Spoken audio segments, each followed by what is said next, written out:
మీ వైపు మటన్ తీసుకుంటే ఎలా ఇస్తారు? మా గోదావరి జిల్లాలో అయితే ఇలా తామరాకులో పెట్టిస్తారు. ఇది చూడటానికి చాలా బాగుంటుంది. అలాగే ఈ మటన్ టేస్ట్ కూడా ఇంకా బాగుంటుందండి. మరి ఆలస్యం చేయకుండా ఎంతో టేస్టీగా ఈజీగా మటన్ కర్రీని ఇలా కూడా చేసుకోవచ్చు.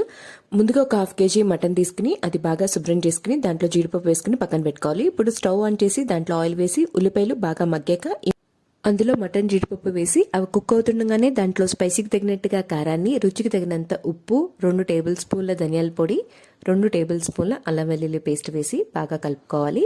ఇలా ఎప్పుడే వేయడం వల్ల ఈ మటన్కి ఫ్లేవర్స్ అన్ని పట్టి కూర టేస్ట్ అనేది చాలా బాగుంటుందండి. ఇలా మగ్గించుకుంటా ఉండంగానే దాంట్లోంచి కొన్ని నీళ్ళు అనేవి ఉంటే మరికొంచెం నీళ్ళని పోసుకుని 2 టేబుల్ స్పూన్ల మటన్ మసాలా వేసి మూత పెట్టేసి ఒక 5 విజిల్స్ రానివ్వాలి.